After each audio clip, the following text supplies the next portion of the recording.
What is going on, everybody? Welcome back to another episode of the Halftime with Bizzy podcast, and I'm very happy to have a returning guest, a legendary guest, Anders, joining us back on another episode. It's always nice talking to Anders. You know, we talk here and there, and we managed to get some time to sit down and have another 1-hour episode, so it was really cool catching up after over a year of having him on the podcast last, and we talk about a lot of cool stuff, as you've seen in the title, and we just kind of dive into a bunch of cool stuff today, so I mean, it's kind of hard not to enjoy a conversation with Anders, so if you guys enjoy the conversation, make sure you like the video, comment down below, let me know what you thought, and subscribe to the channel as well. If you want to support the channel further, I do have my Twitch linked in the description, so if you want to drop a Prime sub, if you have Prime, I appreciate it, it helps me out, and if you don't, it's all good because you're here, and that's what matters. So if you're not watching on YouTube, definitely make sure to check out Apple Podcasts and Spotify, where you'll also find Halftime with Bizzy. That's really all I gotta say, man. We'll catch you guys on the outro. Enjoy the episode.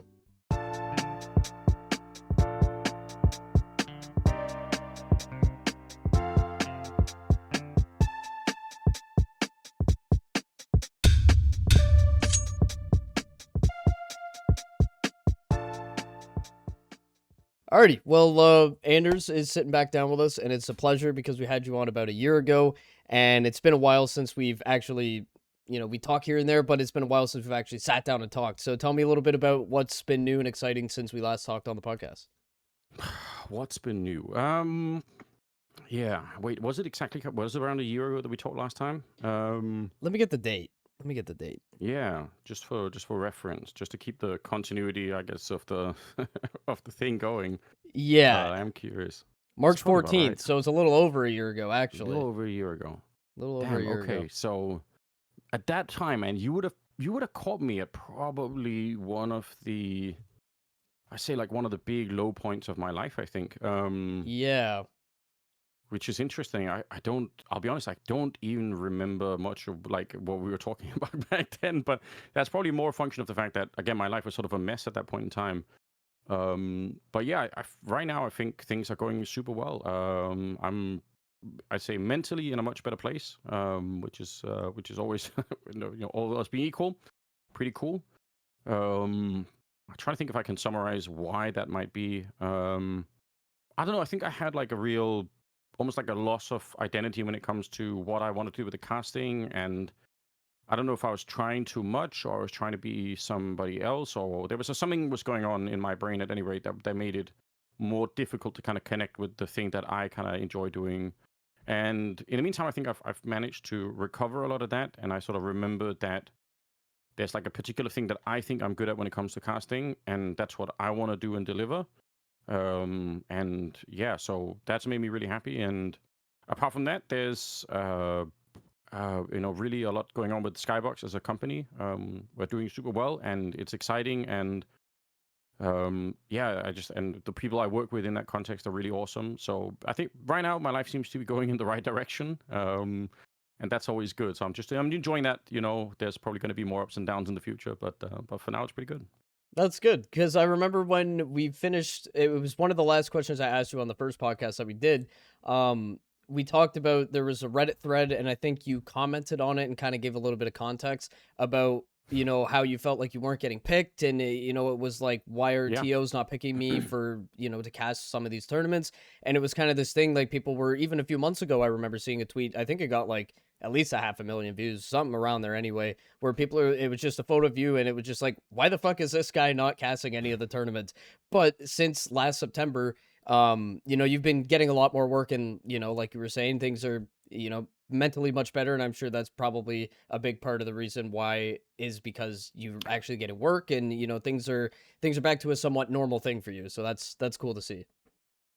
Yeah, I mean, that is a part of it, but I think the other part of it is like, you can, depending on like your mental state, let's say there's an event that I want to go to, like I feel like, oh, it'd be really cool to do this event, and then I found out that I'm not doing it. Like, you can have different reactions to the same fact, and my reaction in the past, I think, was feeling like this is either unfair, or at least I feel like it's a direct reflection of me, like I'm not getting hired, there must be a reason why.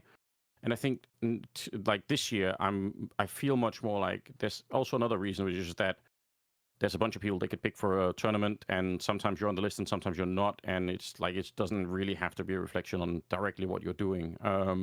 Maybe there were people who wanted you to go to the event, but they just ran out of budget, or they couldn't figure out a way to fit you in, or whatever else it is. So I feel like whether or not I get hired for events next month or the month after or whatever, at least with my sort of current state of mind, I feel like I would have an easier time saying, okay, well then it's back to work on other things and try to improve myself and sort of make something good out of my life. But yeah, like I said, like last year when we spoke, I probably was going through some sort of personal hell in a way, I think it made me a very poor judge of what was sort of happening around me.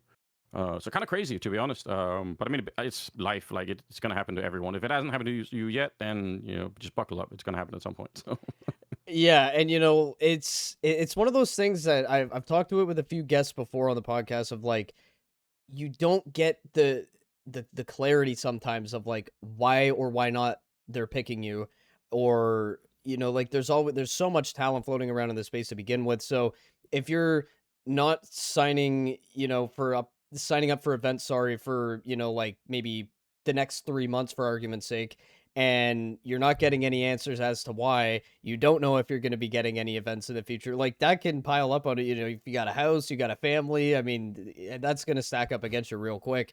And yeah, I don't know, I think maybe in the future, hell, even as soon as possible, just I think people that work these broadcasts for as talent members, I think they deserve to know this type of shit because it's important.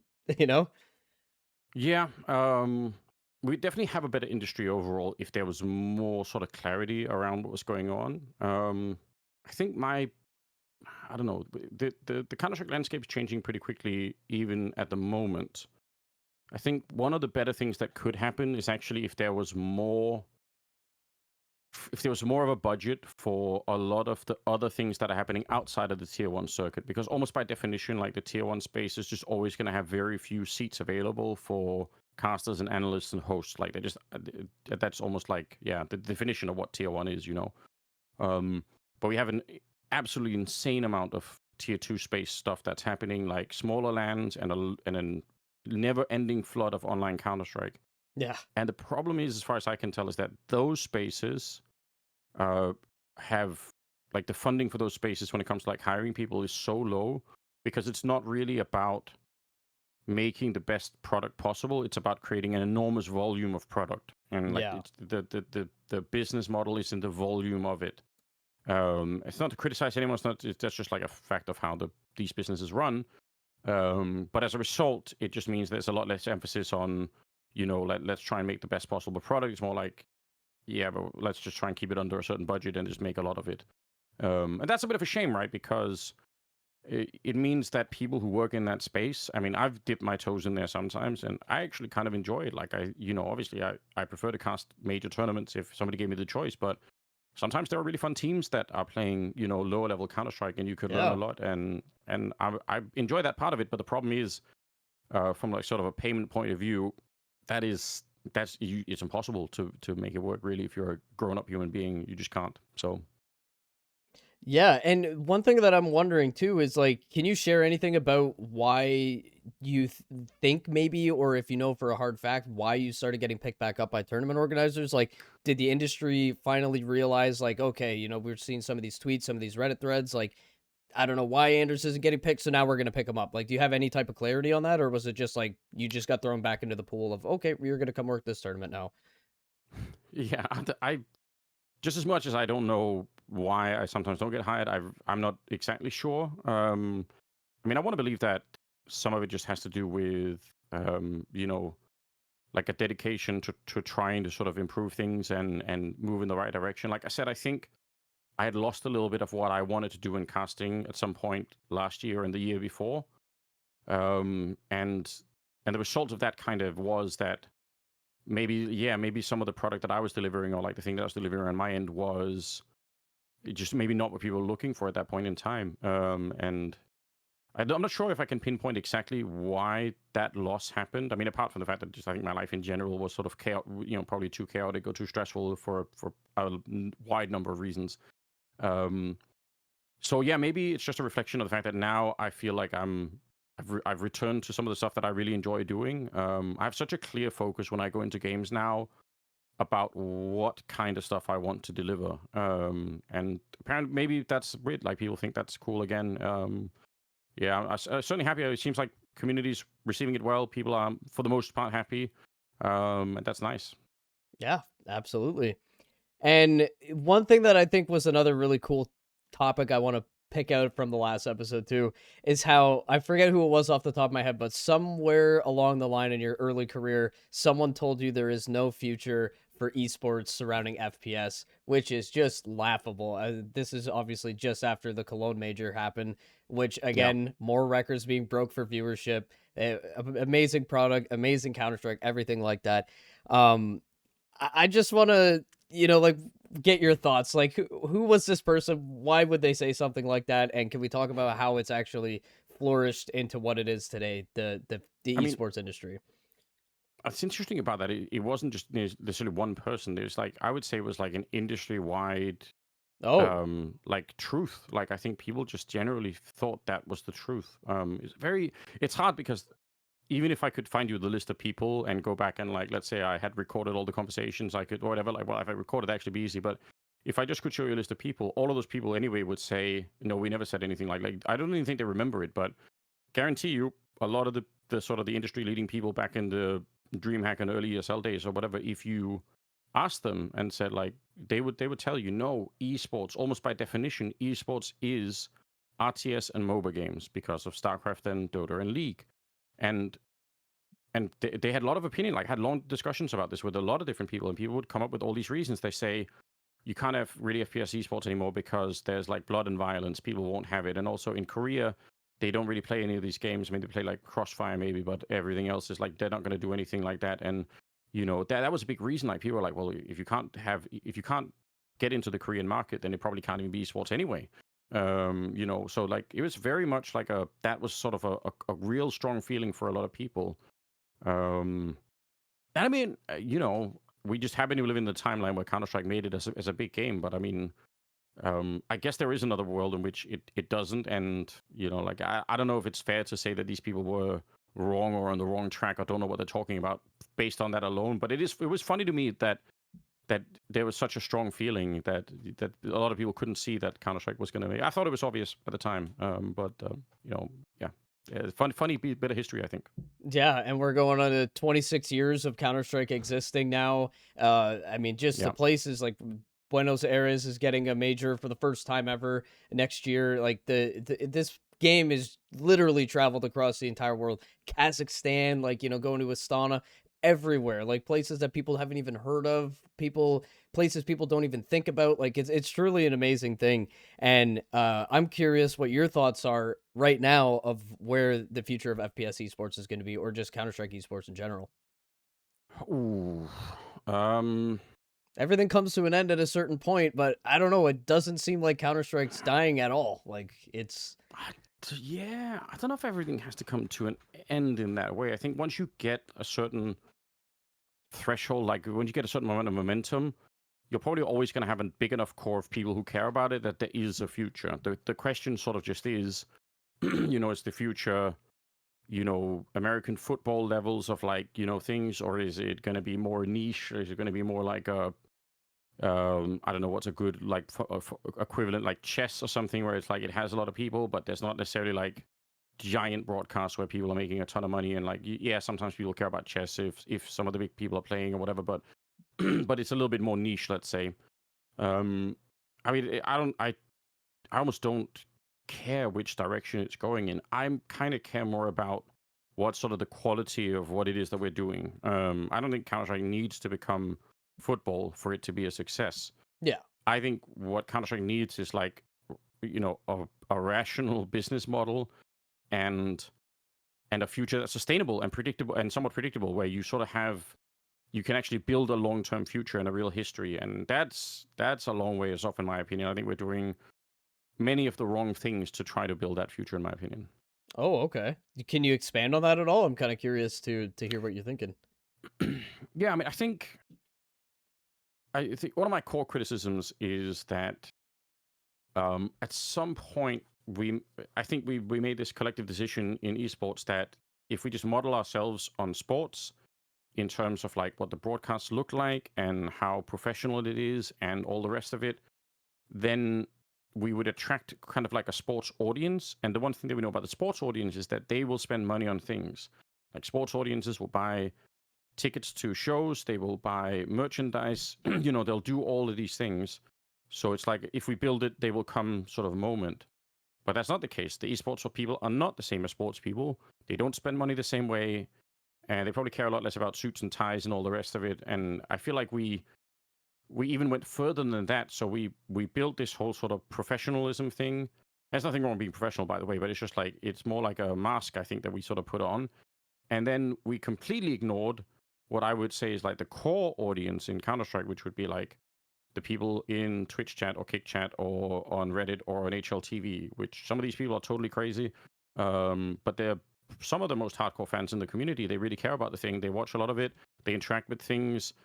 Like if you're gonna have like a core base of people that you care about, why wouldn't it be them? And why wouldn't you try to direct some of your product to interact with them and sort of figure out, well, what would it take to get these guys to pay for something?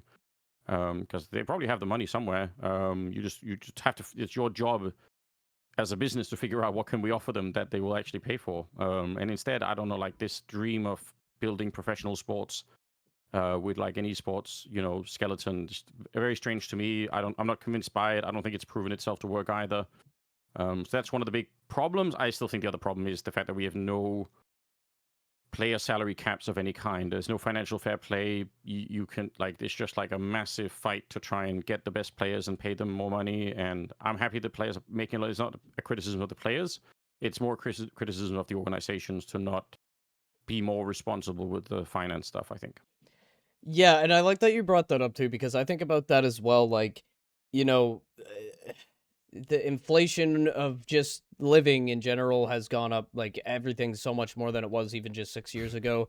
True. So that's factoring into probably player salaries, and then you know I just feel like some players probably get these salaries that they probably shouldn't be getting.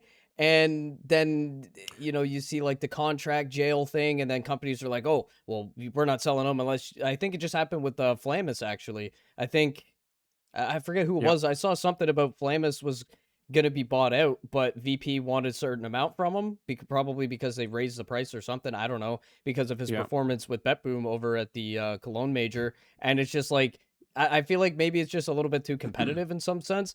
And then another Well, thing that really annoys me too is I personally, I know everyone has a, oh my God, gambling, gambling, gambling. I really could give a shit. Like, it's not a huge deal for me. If you gamble, fine. I gamble sometimes. That's okay. But the thing that I don't like is it seems like we're just getting a lot of teams coming in that are literally just casinos. And sure. Yeah. I don't know about the future. I hope it never comes out to be this way. But if it's just going to be a bunch of big teams with shitloads of money just buying whoever they want, I think that's just going to be really unhealthy and really unentertaining to watch. Well, interestingly enough, like a casino-based team, at least there is a business model that makes sense. Like an online casino is going to be making money if they think that having their name in the space will contract or sort of get more players to their platform or more, users to their online casino. Then at least that's sort of rational. Like, I mean, we can always discuss whether it's good or whatever, but at least that sort of makes sense. The problem is, like, if I run a team where I pay a Counter Strike team a salary of picking a random number, but just to make the math super easy because it's not my strong suit, like $100,000 a month or something. Let's just say that's what we're paying people. On average, we got like 5 people and a coach, and some other people. The whole budget is 100K a month. Then there are circumstances in which you could justify not making that money back. Like maybe you're getting more market share, maybe you are accelerating your brand presence, and as a result, you are happy to take a loss or whatever. But we've been playing Counter Strike for a while now. At some point, there has to be a relationship with like how much it costs to pay these players and how much you can generate in revenue across the board, right? And it can't be the case that somebody else says, well, we're willing to burn more. We'll take losses for another year or three. We'll just burn more money, until everyone else goes out of business. Like that can't be the game plan for the industry. Like it should be the game plan that organizations sit down and say, let's figure out a way. Like there are different models that work, right? Like I think in American football, the model is that I think you can only spend like a certain amount, so you can't really make super teams in that way. Yeah, there's Like salary and caps. Yeah. yeah, there are like direct salary caps. I want to say that in basketball, I think the way is that if you spend more than a certain amount, then you're basically paying other teams in the league. So like Yeah, the excess luxury that you tax. spend, yeah, something like that. Yeah, it gets sort of distributed amongst the people who spend less. So that might be a model. I think in football, there's something called financial fair play, which just means you can't blow up your own budget to buy like a ton of players. So like there has to be a relationship between how much your club is making and how much you're spending, because otherwise you're like, imagine this, like if you have like the Champions League or something, you have a bunch of teams that are co-owners in that league. If those teams start jeopardizing their own businesses to try and outcompete each other, then the whole league dies and everyone is kind of in a bad spot. It just doesn't make sense. Like actually everyone in the league sort of needs to have the other businesses also be rational. And I don't care which one of these models we make or if we choose our own. Like I'm not saying that we have to go to the players and say you can never make more than 10,000 a month because you're a bad person if you try and do that. Like I've known most of these players for a really long time, and I want them to be financially successful and do well. None of this is a reflection on what the players are actually making. It's a reflection on the relationship between how much a club can actually earn and how much a player is making. And if that relationship is way too skewed, then we really can't have longevity.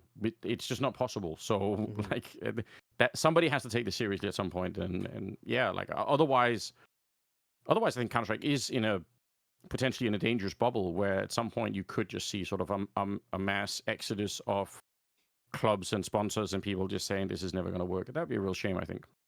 Yeah, and I don't know if it would be. I guess it would have to be Valve that would have to put their foot down and make some type of rule or change a rule or do something like that. I don't know if they would do that, but it would have to be Yeah. them or nothing. So who knows? Well, yeah, it's a really interesting conversation. I think a lot about this. How can you go from where we are now to some kind of future? Like, obviously, it's rich for me to say this. I don't even have the answer to what the future looks like, but whatever the future is, how to get there is a big question. I don't think Valve are going to be involved in this. I think you would probably have to band together as a group of teams and then go to Valve and say, we have a proposal that Okay. is, we are going to behave like grown-ups, and then we kind of need your help along the way. So if we create rational businesses that aren't, just trying to outcompete each other and just burn more investment money, but if we create real companies that actually make, money and operate rationally, then let's figure out a way to make this a really stable ecosystem for the long run. I wonder if I would be interested in that conversation. I don't know. I can't tell you, but yeah, it's a tough way to go from where we are now to the future for sure. And we all know Counter Strike's a very, very sensitive thing. If you touch just a little part of it, everyone starts to freak out. So Of it's one course. of those things where it's just like I'm glad I'm just a guy that just sits at home and plays the game and gets to talk to cool people and have cool conversations. Because if I was Valve, I mean they do the right thing. Like for argument's sake, this is the last thing I'll say about it, but um. It just kind of goes back to the community just being ungrateful, right? Stickers for the longest time. I think it was like 3 or 4 years or something like that. I forget, but it was a couple years at least where we were just getting borderless stickers, and it would just be the team logo and then the little tiny tournament, label at the bottom. Oh my god, give us bordered stickers! Give us bordered stickers! We get Yeah. our bordered stickers. Everyone, oh, these look like shit. These are so. It's just like the Valve True. does what you guys want, and you guys still shit on them. It's disgusting. So I don't know. I Yeah. just keep my fingers crossed and I don't know, just take it day by day. I mean, my thought on all of this stuff anyway is that part of the fun and the excitement of esports is that we really don't know. Like nobody has the solution yet, and that means like you, in theory, could be part of coming up with the solution. Right? Like you could be sort of it is a problem, and if we don't fix it, it'll probably be a really big problem. But I mean, I think it's kind of interesting. There are models that work. We know that from other sports, right? So it's not like it's a problem that cannot be solved. We just haven't really got there yet. So I think in a way it is a positive kind of message too. I think that yeah, we've got big challenges, but the other side of it is there is a significant audience here. There are people who really passionately care about this game and have been doing it for a really long time. And like, then I don't think they're going away. I don't I think the core Counter Strike audience aren't just going to say, "Oh God, GTA 6 has come out. Well, Yeah. I'm not coming back to like you might play it, but it's going to be part of your life because it just is. Like once you experience it in a certain way, I don't think you're going to be leaving. And there's enough of those people around. I think that yeah, if we build a strong future, then it's going to be around for a really long time. So yeah, I'm actually not worried about the future of Counter Strike in that sense. Yeah, but there's a real bridge that we have to cross, and that's going to require more grown-ups and I don't know, some more rational companies out there. Okay.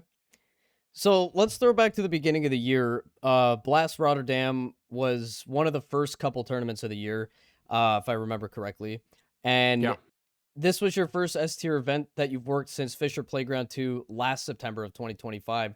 So tell me what your thoughts were being, you finally got selected to do another tournament to cast, and I think you were even doing some stage host, or sorry, not stage hosting, desk hosting as well. So how did it feel to kind of get put back in the circuit? super fun. I think that's kind of the other like I have a couple of different things that I worry about now when I go to an event, and like one of them is being prepared enough when it comes to knowing the teams and the strategies and having at least some opinion about sort of what I'm going to be watching before I get there. So I think that's the one side of it that's really important. The other side that's super important for me is the having fun factor. Like it's probably the last thing I say to myself before the broadcast really goes live. Like when we're on the countdown and it's like we're live in 5 minutes. So the last thing I say to myself is like, okay, most important thing is just like you got to have fun. Like this has got to be like a really good time. Like you've done all the prep work, you know some strategies, we have some facts, we have some stats and statistics and storylines that we're like all of that stuff you already kind of have in the back of your head. And if you don't, we've got computers in front of us. We can look things up, But yeah, the having fun part is the really big deal. And yeah, the Blast event in Rotterdam was exactly that. Like, it's a great environment. I mean, I've known a lot of the Blast people for a really long time. It was incredibly fun. And there are so many passionate people who kind of work in that, in on the sort of production side of the industry, who are always fun to hang out with and catch up with, and yeah, like that was my main takeaway, is that I think I successfully sort of came out of the event thinking this is exactly what I wanted. Like, this is the kind of fun that I had, and I met a bunch of fans, and I think a lot of people seemed super happy to see me at like one of those events. And one of the feedbacks that I get, even when I'm not at the events, but also when I'm there, is that like a lot of people, they started watching when they were kids, and now they've got sort of grown up money, and they sort of want they want like some kind of the Anders experience going to some of these events. And for me, that's incredible. Like, it's kind of it's super. Like, I don't know, it is weird to meet a lot of people who will tell you about listening when they were 14 years old and now they're 24, or even older. And this is like this is the thing that they remember as like some of the old broadcasts, and now they want to experience a version of that in the future, and they're just happy to do that. Like, I think fulfilling that kind of thing is super awesome. So yeah, it's a great event for me. We're super happy.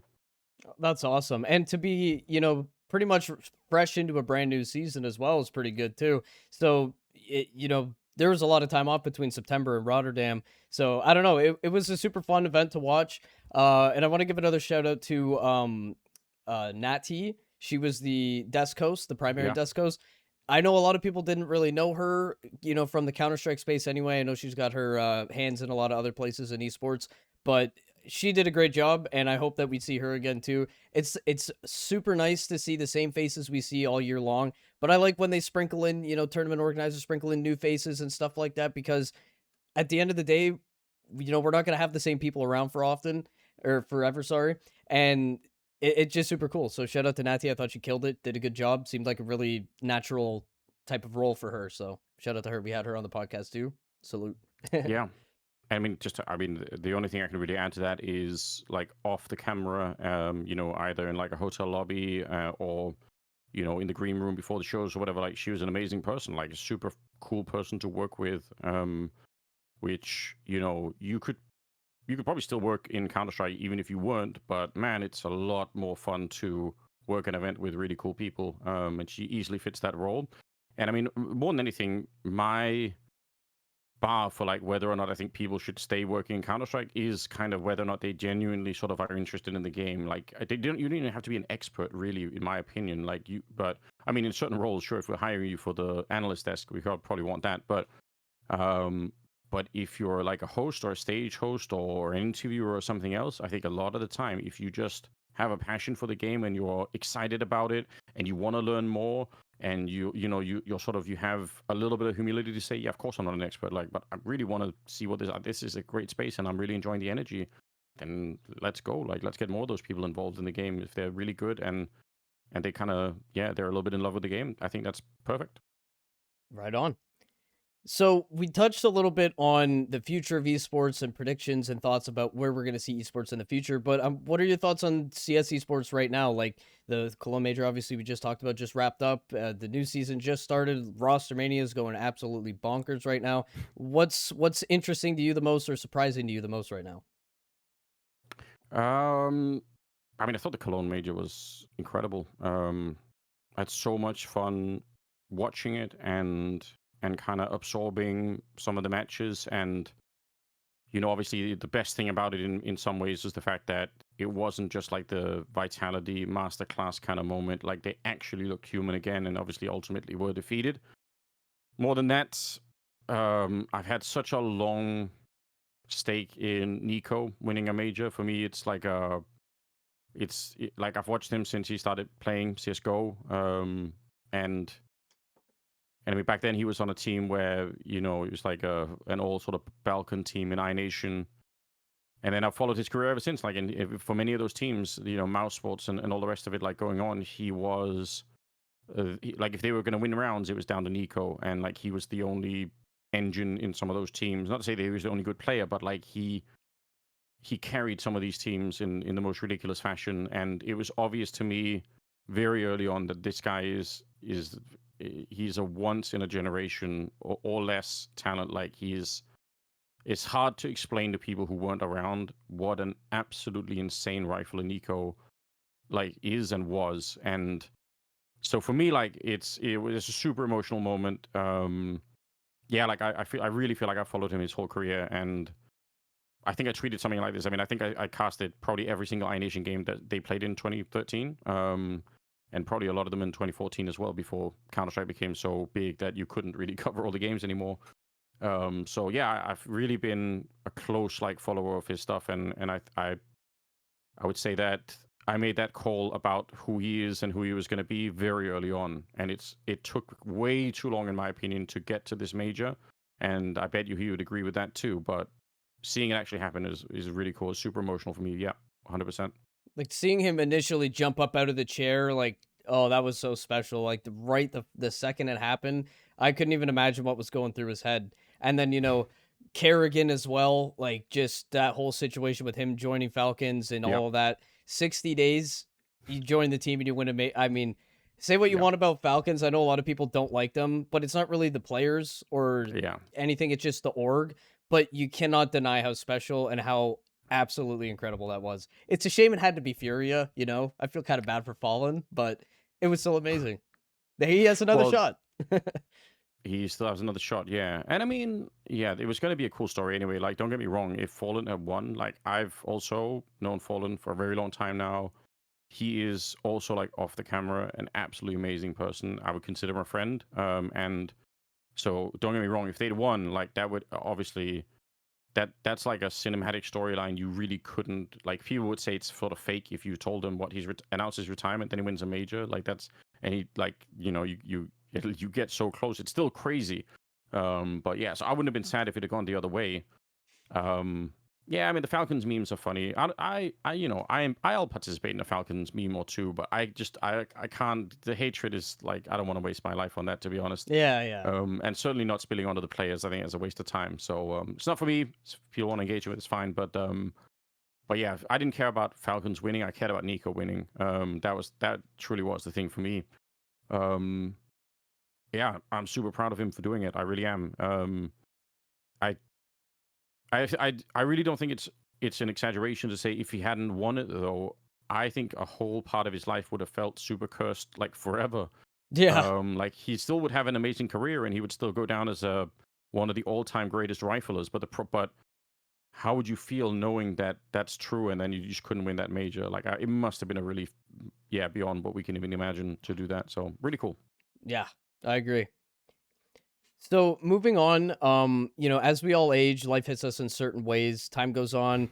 You see some kind of people, sometimes people kind of lose their touch with what they had or maybe lack in certain areas of their profession. But I feel like it's the complete opposite with you. And I feel like listening to you, Cass, is always a treat. You still always have those high energy moments when shit's going crazy in the server. And it's just like, I don't know. It's awesome to see. And I don't think there's one person out there that goes, "Oh, I don't like Anders casting," You're just one of the staples in the community. And I just want to know, did you ever think that you'd be doing this for as long as you have? And do you have plans on doing it for many more years to come? Oh, you're catching me at a time where I'm in a heated debate on the HLTV forums with people who have various kind of criticisms for my casting. But I try to Oh, make really? myself some. Yeah, yeah, What the yeah. I'll hell? I'll, I'll link you the thread later on. It's funny. But I mean, it's always. I think it's very interesting to kind of to try to engage with what people are saying. One, I don't think.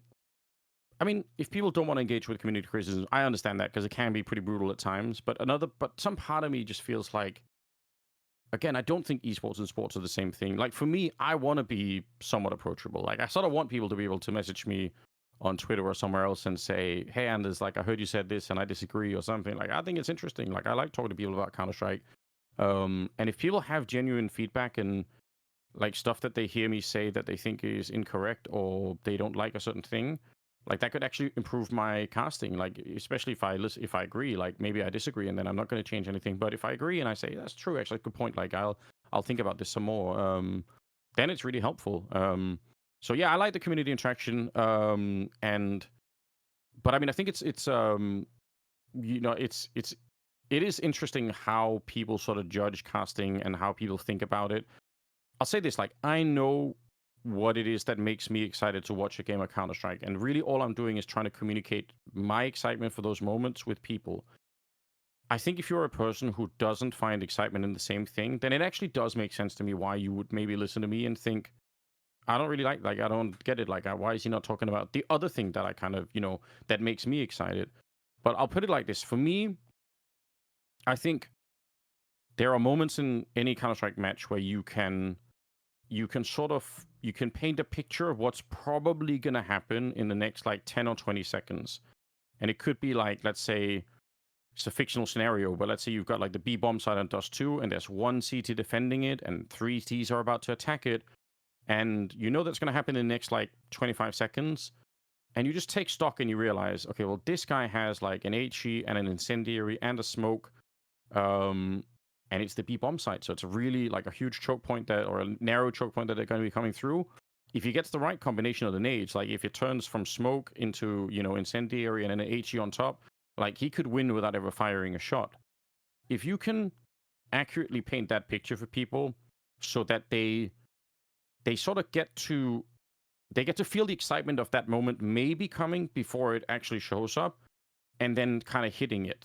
I think that's fun. That for me, that's really interesting. And it's exciting for me when I get sort of a sense that I could see this happening. It could be the same thing. Like my favorite thing to talk about now is like the smoke kit combination in a pistol round. Like people, will hear me say this a lot because I think it is really cool. If you have a smoke kit, you can win a lot of pistol rounds, even if you've lost like 2 or 3 opening kills, because sometimes you just can't find who's defusing, especially when all you have are like Glocks and there's a lot of chaos. I think these moments are fun to highlight for people, and then you can sort of share the excitement of it happening. And if it doesn't happen, then part of I would say, the craft of casting is rolling your way out of that. So it's not like I try to prepare the cast for one single moment, and if that doesn't happen, I just say, oh, well, never mind then. I guess we'll just move on. Then there might be other things to talk about, like, well, why didn't he get the timing for the grenades? Well, it turns out he never had any clue. Like, there was never a noise. They walked the whole way. They never signaled that they were going to get there. So it's not his fault. Like, it just didn't happen that way. And I think so. That's kind of that I think will never get boring to me. Like, I think it's always interesting to look at these things. But I respect the fact that some people might have like super different opinions, and I bet they do. Like, I bet if you interviewed a bunch of other casters, they would have a different vision for what they're trying to accomplish. And some of them are absolutely amazing at it. And if you, so I would say, like, if you ask, well, who's a better caster, like me or Scrawny? It was like, well, Scrawny clears me a million times over when it comes to the thing that Scrawny is great at, because he's fucking amazing at it, right? I don't disagree, but I'm also not trying to do what Scrawny is doing, and I don't think he's trying to Yeah. do what I'm doing. So in my book, it's like, yeah, if more people enjoy the Scrawny style, that's totally cool and fine. The people who like my style, I hope will continue to like that, and hope there'll be enough of them that people will be interested and excited. If not, like, if so few people enjoyed it that I sort of became unhireable, I mean, that would be worth considering. Then you'd probably say, okay, well, this is a bit of an issue, but I don't sense that's the case at the moment. So yeah, that's kind of where I'm coming at with it. Yeah, an interesting topic. Wait, just to answer the last question, in terms of do I see myself stopping or whatever, like this is both like, it's a bit scary and in a way, I don't know, like, it's just how but like I have such a hard time seeing myself doing anything else. I love this job so much, and it's like I genuinely, like, every time I think about, like, oh no, what about the traveling, and I have two kids, and like, do I have to go somewhere, and then I don't see them for a week or whatever. The truth is, like, it just makes my life so much better whenever I get to cast Counter-Strike, and taking that away, it feels very, very hard to imagine. So yeah, if I'm allowed to keep doing it, if people support me, if there's enough, like, momentum in the community for people to care what I'm doing or whatever, and there's enough work out there, it doesn't all have to be tier one from my point of view. Like, I'm happy to cast other things that enough work, then yeah, I'm going to keep doing it. I'm pretty sure I can't see a world right now where that's not going to be the case. Perfect. And the thing I just want to touch on a couple points. One thing, the best part about the CS industry is that you do not, if you're a caster, you don't always have to be a caster. If you're a pro player, you don't always have to be a pro player. If you're an analyst, you don't always have to be an analyst. There's always so many different avenues of content creation, or just, doing a role swap, if you will, throughout a tournament. Maybe you want to go Yeah, on a desk, maybe you want to continue casting, maybe you want to be an analyst. There's so many different things that you can do, which I think is really cool and really important, because at the end of the day, it doesn't really matter how old, unless you're a player, it doesn't really matter how old you get, but you can do all these other things. Like we got in traditional sports, there's people commentating games that are like 60, 70 years old, so there's no age cap on that, which is also a good thing. And the whole thing about being like, comparing you to Scrawny and whatever, imagine if every single caster was Anders. There wouldn't be, yeah, that'd be it tough. would be, Like, it'd be too plain. If we had yeah, every caster was Scrawny, it would be too plain to be this copy paste, you know what I mean? And that's what I think the coolest part about the talent pool in the community is that there's different strokes for different folks, if you will, but yeah, the different duos of casters, like, it's so important to have many different duos and to see their energy. If yeah. everybody was the same in anything, it would just be too boring. So I think it's really cool that we have such a variety in the community. I will say that.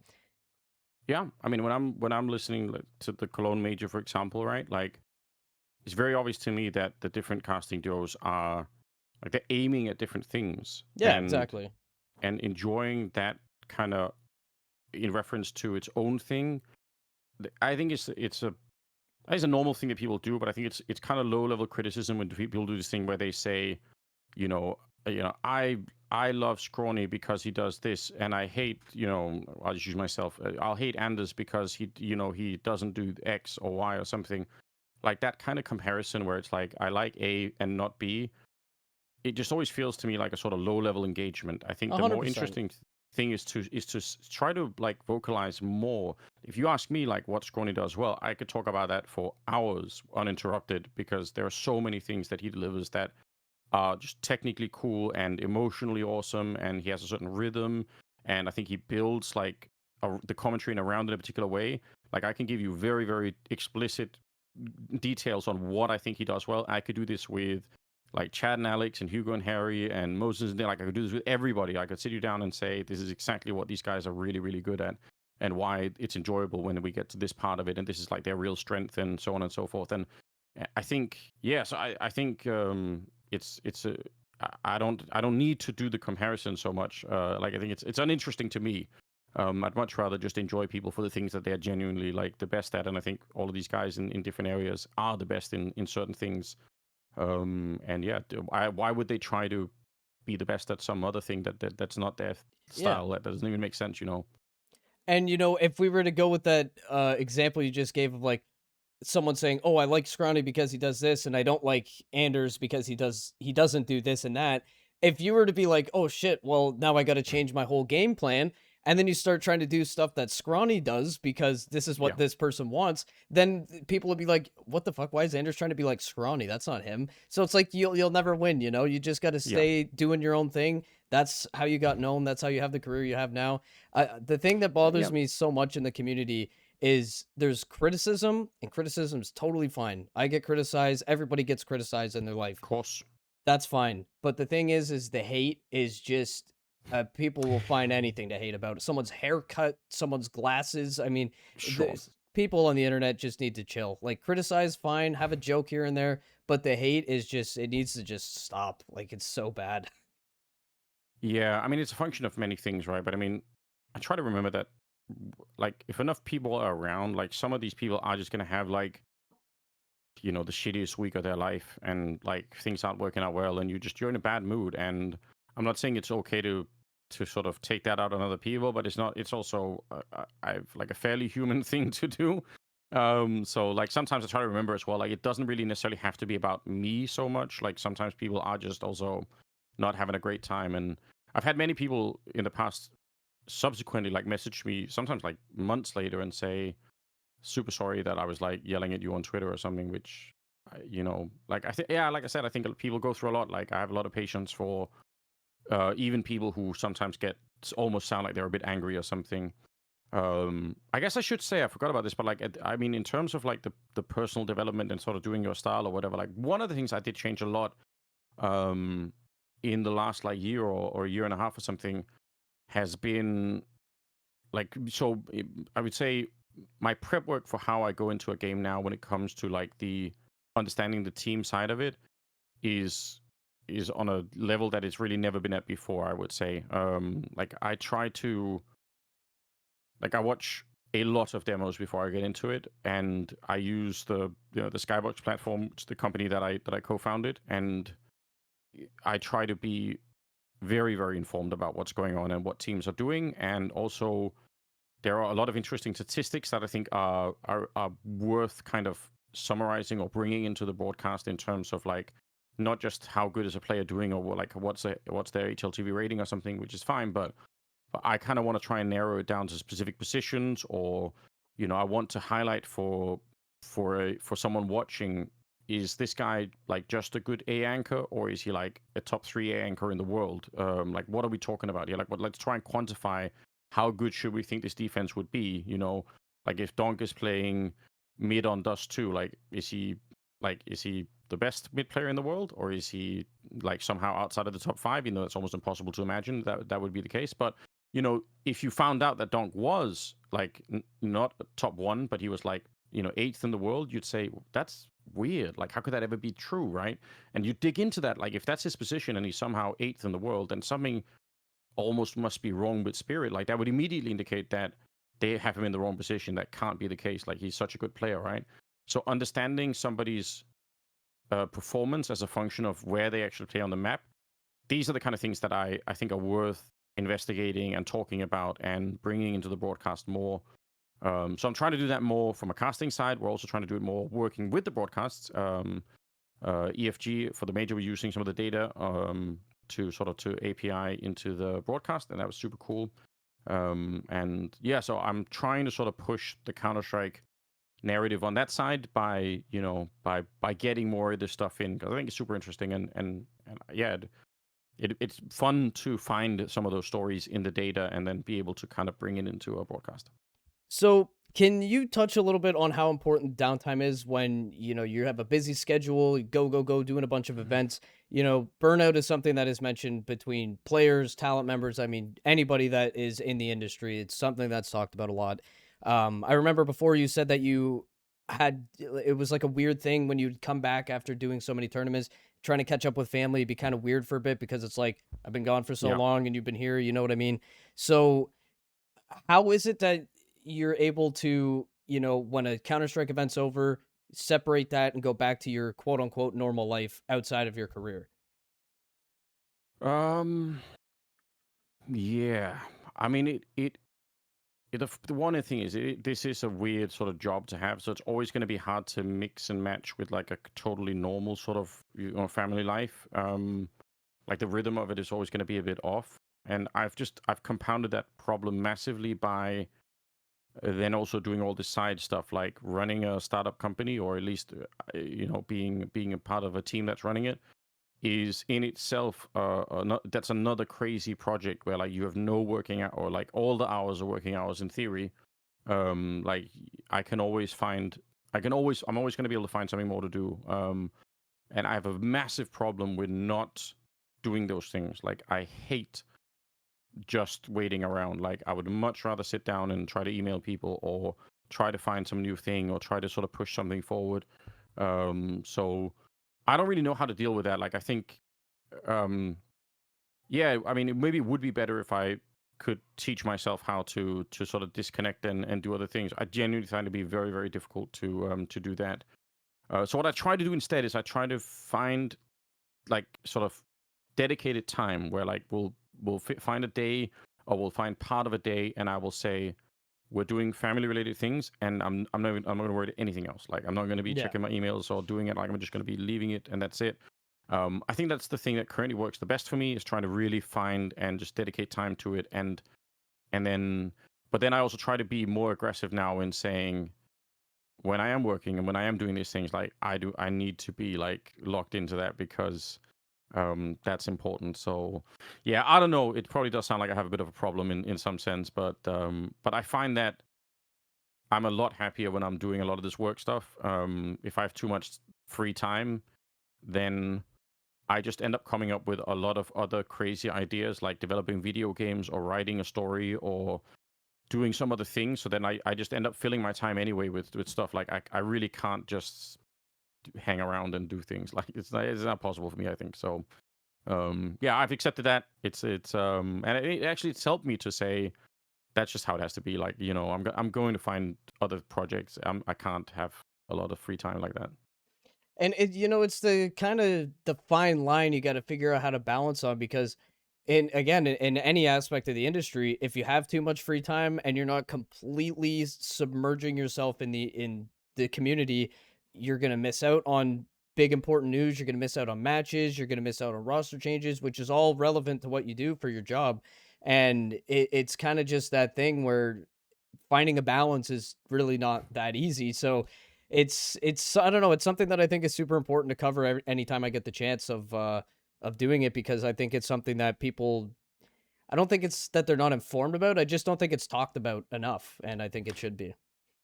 Yeah, I mean, the whole part about staying involved with the community as a side kind of thing, I think that's actually one of the things I really screwed up in the past. Is I would, when I got home from an event, I did sort of stop watching other matches, and I did sort of stop engaging with community news, like you said, roster changes.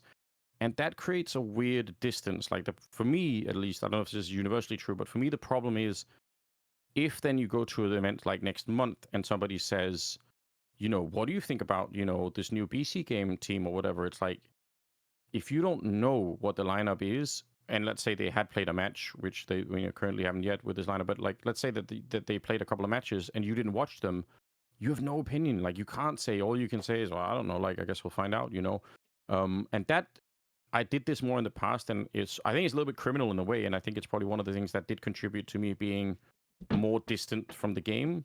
So in a way, I've included this in what I think of as part of my work now. Like part of my work is to watch games, even if I'm not the one casting them. Not every game in the world, but I can't just say, let's take a month where we're just not doing that because I'm not working any events for a month. Like if I do that, then I'm like a month out of the meta, and there are things that I don't understand, or important results I haven't seen or whatever. So yeah, it is difficult, but I don't know how to do it otherwise, because I think the cost of not doing it is super super high. Like it's way Yeah. higher than I thought it was. So yeah, I mean, yeah, this is a job that requires a lot of I don't know, a lot of involvement. I think it's hard to do as a sort of weird side hobby that you do sometimes. I don't think that's going to work for anybody. Yeah, absolutely. It's not a job that everybody can do. That's just for certain. Um, But at the end of the day, would you still recommend people try to do, if it's not a casting as their job, if it's an analyst, if it's a pro player, if it's anything of the sort, would you recommend in today's day and age that people would still chase their dream of achieving being any type of title in the industry? I think a lot about this. I don't know. Like Because you want to say follow your dreams and chase what you want because anybody can achieve anything if you put your mind to it and truly, truly try to get it. But there's so much competition. There's so many people, like so many people. Yeah, follow your dreams always feels like sort of it's sort of like it's too much of like a throwaway kind of phrase, like it doesn't really say much of anything, I think. I try to, I don't know if this is, I don't have like the full, I thought a lot about this, especially in the last month or so, but I think maybe another way to phrase it is something like if you have something that you think you're good at, or you have some kind of value that you feel like you could add to something, then maybe you have some sort of a responsibility to try to do that. And I don't really care what the area it is. Like if you're great at playing the violin, then maybe you sort of owe it to the world to actually do it, and not just kind of say, oh, I'll play it every once in a while. But like, if you're really going to be great at it, then you should do it. I think it goes for everything. Like it doesn't have to be artistic things or anything. Like if you're an amazing kindergarten teacher and you're great with kids, like you're sort of robbing the world of that if you don't contribute to that. So in that sense, I think if that's your feeling about working in esports, if you say, I could be an amazing interviewer, like I've got the passion for it, I know how to get the right questions, like I have all the skills needed, and I really think I could do something cool here. Then you kind of owe it to the rest of us to try and get there. Like you should really do it. And but I think that's a more honest way of saying it, as opposed to like the follow your dreams kind of thing. Yeah, Like, yeah. because I think it does force you to kind of think in your, like, try to do some self-reflection, or at least that's what I try to do, and say, can I contribute something here? And like, if I can, then I should do it. Like, I have some responsibility to at least try and do it. And if in trying I realize I overestimated my own skills, I couldn't contribute, that's fine. Then move on and try other things or whatever. So that's what I think I would say. But I mean, like, listen, every place in the world is filled with too much stuff right now, right? Like there Yeah. are a million Netflix shows. There are, like, you're always competing against everything. Like I think people call it like the attention economy, right? Yeah. So it doesn't really matter where you're going. If you make something cool, or if you're good at your job, then there'll be a way to do it, like in esports or anywhere else. So yeah, I think that's the truth of it. So yeah, if you're passionate, you love it, you think you can do something cool here, then yeah, of course you should find a way to get involved. Yeah, It's the worst thing is just, you're not always going to succeed at everything. You will fail at stuff of in life. course. You're Yeah. just going to.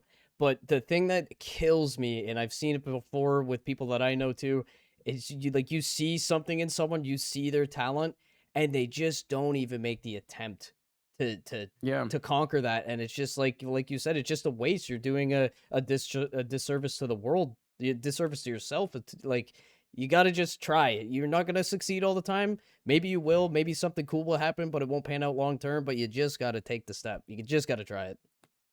Yeah, but I mean, it is scary though. Like with certain things, I think it can be very scary to sort of to really go all in on something, Yeah. because the problem is also, if it doesn't work, then you've really killed like your own dream of that, So, if your dream was to become like again, a famous pianist or something, then if you try and fail, then like that can't be your dream anymore. So then like what if you never try, then then the dream is sort of always out there. Like maybe I could have, and maybe there's a chance, and if I just find the right summer where I really apply myself, then it's gonna kind of all work out. Or maybe I'll be like the weird prodigy that started at 45 or something, right? So I think there's always like, and I get that. Like, I mean, I have things in my life that I keep talking myself out of doing that I really want to do. I have a story, like a sort of a story in my head that I think I've been sort of writing off and on for like a couple of years now, but I never really like able to fully commit myself to it. And like every once in a while I think to myself, this is so stupid. Like, I think this is a cool story. I like the concept. It makes me, I'm interested to work on it. Like, every time I think about it, or I sort of I take a step forward, I think, man, this is actually this is gonna work out great, you know. Um, but it's also a mad project. Like who decides, who thinks, oh, maybe I could write a story and other people find it interesting. Like that in itself sort of sounds like a crazy thing to say, in my opinion. So saying I'm totally doing that and you guys should come check it out, you know, it feels crazy to me. That's probably why I talk myself out a lot of the time. So yeah, it's a big step, I think, to jump into something, but it's worse if you don't do it, I think. So Agreed. Well, that was the last question I have for you. So, as per usual, the outro of the podcast is just shining the spotlight over to the guests. If there's anything you want to say, promote, let the people know, inform them if they're not informed on it already. The floor is yours to do so. And yeah, thank you so much for your time. thank you. Yeah, I mean, it's a real pleasure. Probably won't be the last time I'm coming back. Like, it's always great fun. Really appreciate it. And in terms of shining the spotlight on something, I don't know, man. I think ultimately, sort of, as a community in Counter Strike and all the rest of it, I think the best thing we can do is just kind of keep our passion for the game and keep moving forward. Like there's the financial, there's the business, there's all these different elements of it that, you know, can like go in one direction or another. But ultimately, if we kind of keep the community filled with people who genuinely care about the game and you know, and who are, you know, excited about it, then I think we have some sort of future together. Who cares if it's football or if it's chess? Like, I think the more fun thing is being around people who are genuinely passionate about this project and sort of care about it. So that's my hope, is that people will continue to find each other. And I think that's also what we are seeing. Like when people go to events and all the rest of it, like people find each other, they discover other people who love the game. They go to their first major and it's a big thing for them. Like that's the kind of the community vibe that I think we should really cherish and move forward with. So yeah, that's sort of my big appeal, and then I think the rest will sort itself out at the end. So yeah, appreciate coming on, and I look forward to next time. Alrighty, that will do it for this week, boys and girls. Thank you very much for tapping into another episode. Still crazy to think that we're over 100 episodes deep now at this point. It's crazy. So I can't thank you guys enough for joining me on this journey. Or if you're new and you're just starting to join the journey, I appreciate you guys too. Again, make sure you're liking the video, commenting down below, and subscribing. And also, if you want to drop a Twitch Prime, you know, Twitch is in the description. I appreciate it a lot. If you don't, it's all good. No sweat. But I think that's going to be it for this week. So we'll catch you guys maybe next week. I might take a week off or something like that to kind of just take a step back. We've been working tirelessly trying to keep these episodes going. And, you know, burnout is a thing, as we talked about in this podcast today. So might take a little bit of a break next week. We'll see what happens. But, you know, follow me on Twitter and you will have the updates there. So, yeah, we'll catch you guys hopefully next week, if not the week after. Till next time, everybody.